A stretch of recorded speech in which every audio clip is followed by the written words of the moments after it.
Hey everybody, Alex Mitchakes here from Mitchakes Music, coming to you guys live from the lovely cutting room of Red Dot Studios here in Dallas, Texas. And it's time for a new video series, something I've been wanting to do for a really long time to help a lot of my students or just educate people online about old guitars or old kind of gear, because so much of when we play, or at least for me, I focus on playing. So I find it healthy to kind of learn about the vintage old stuff I like to further me as a guitar player. So one, if I ever have the chance to own something, I can, or if I just want to know what it looks like, or if I want to hear about some history, I can, or I can know what it does for me tonally. So my new series is going to be called Guitar Safari. Guitar Safari is a term that I stole from the great Joe Bonammassa. Joe Bonammassa is a really great, first and foremost, a really great guitar player. He's been in this shop at Texas Guitar Workshop before. He's played for the Stevie Ray Vaughan Remembrance and Ride charity concert that our owner here, Kenny Kranzow, used to run. And we have the utmost respect and love for Joe. Joe, if you're watching, we love you, buddy. We wish you well. Glad to see that you're doing well out there in the universe and that you're carrying the torch for us guitar nerds with your love of vintage guitars. But Joe was the first person I've ever heard in the vernacular use the term Guitar Safari. And Guitar Safari, you know, it's a term that Joe came up with, I think, with his dad. And as Joe likes to put it, Guitar Safari, noun. It's an expedition to observe or hunt vintage guitars or things pertaining to vintage guitars in their natural habitat. So looking for them out in the wild, going out and hunting down rare guitars or rare pedals or rare amplifiers, because ladies and gentlemen, the thrill is in the hunt. The thrill is not in the purchase. It's so much fun just to track down a piece of American history and just not know what you're going to get, but like it just because it is what it is and it's old and it's cool. So Guitar Safaris for me, I don't know about Mr. Bonammassa, but mine might be a little more involved than his. But what I usually do is I wake up every morning, I prep for Guitar Safaris. I don't know when I'm going to go on them, but I usually plan for them and prep for them way before I ever go on them. I try to go on them when I have days off if I can. And what I do is I troll the want ads. I troll Craigslist, I troll eBay, I troll Reverb, I troll Nextdoor, I troll Goodwill, want ads in the paper, whatever. I just start seeing who's selling something around where I'm at. And what I tell people for Guitar Safaris is sometimes I'll call something on an ad and it might be, you know, an old guitar, an old acoustic Stella, vintage Stella guitar with, you can tell in the picture that there's a crack in the top that needs to be repaired. But, you know, you go over there anyway and you might buy the guitar, but then it starts a dialogue with that guy that you're somebody who's into this stuff and you're willing to buy something even if it's messed up because you might want to fix it, or you might think it's a cool guitar that you can rescue or whatever. But once you've bought something, I usually ask them, hey, got anything else in the back? And usually at this point, people go, you know what? Yeah, I do have something in the back. And they start, you know, I got some amplifiers, I got a pedal collection, I got guitars, whatever. They'll start showing you what they got. And I usually I have a keen eye for stuff. I try to stay researched on what's cool and what's moving in the vintage market. And if something pops out at me, I'll go, ooh, that's really cool. I tend to trust my gut on these things. So if something looks cool to me in the room, I tend to start inquiring about it. I don't just walk by and pretend it wasn't there. I make it known. I see that cool 1955 Fender amplifier there in the corner. What's up with that? It's tweed, original? Oh, man, that's cool.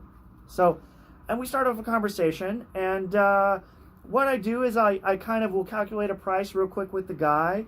We kind of will come up with something where everybody wins, or if I already bought your other guitar off you, so in this point, you're already making money, you know, and what my trick is, and I stole this trick from Joe.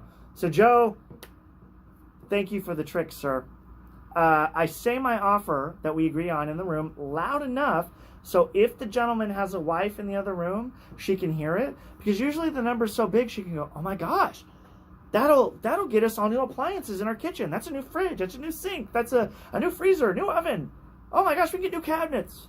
You know, so usually once that number gets out into the rest of the house, she's the one who'll come in and facilitate the sale. And she'll say outright to her husband, "What? Get rid of that old dusty thing you've been selling in the garage. We don't need that. Doesn't do anything for us." So that's how you can end up with some really cool stuff. The same rules apply for, Craigslist or any Reverb, eBay, or mom and pop shops. Don't be afraid to ask for what is somebody's bottom dollar on something, because you never know if somebody would be willing to part with a piece. And they can tell if you're a real player. They can tell if you're into finding stuff and having fun and playing, and you're not in to make a buck. I don't really go into this to make a buck. I do. If I start amassing too much stuff in my collection, I'll part with it just to fund more fun expeditions. I'm not really doing this for a business to make a ton of money, but I feel like those people go in with that mindset. You kind of karmically aren't allowing yourself to be put into the best position to find something cool. So in this instance, that's my mentality when I go in. But don't be afraid to ask somebody if they have a bottom dollar. Worst case scenario, they just say no. But you never know. They might go, "You know what? Yeah, this is worth this, but you seem really cool. I'll knock off 30%. Whoa, okay, here you go.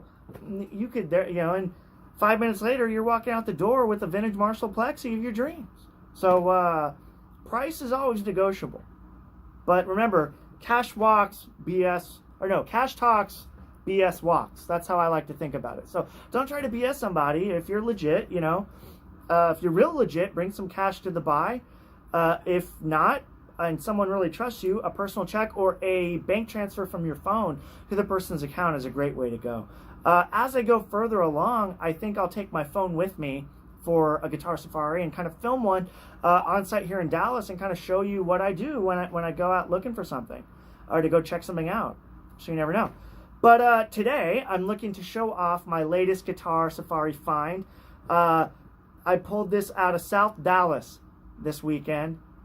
This is a really darn cool pedal. I think this is someone who wanted to sell it at the guitar show but couldn't. So we struck up a deal.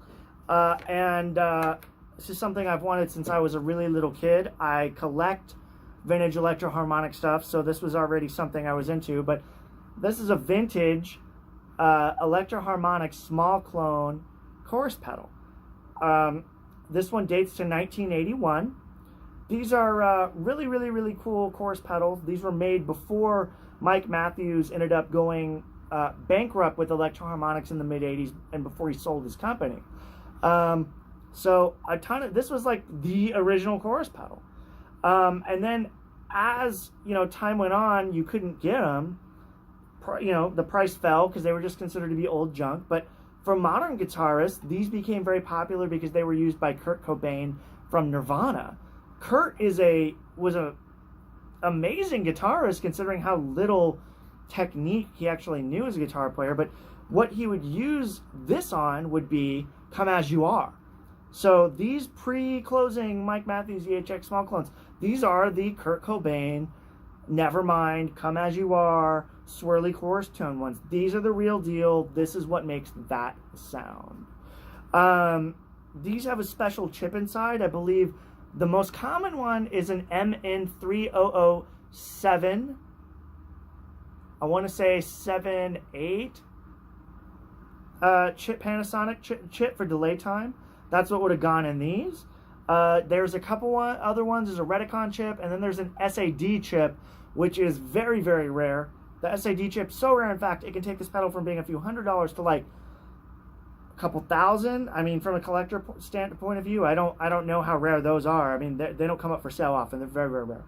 But I've wanted one of these for a long time. They're really cool. They're screen printed here with the original small clone graphics with the metallic purple here. One knob just to control your speed of your chorusing. Very simple guitar pedal with a little switch here that controls the depth of the chorus tone. So you can get deeper or thinner. And where I have the knob now, that's pretty much the Kurt setting. I have a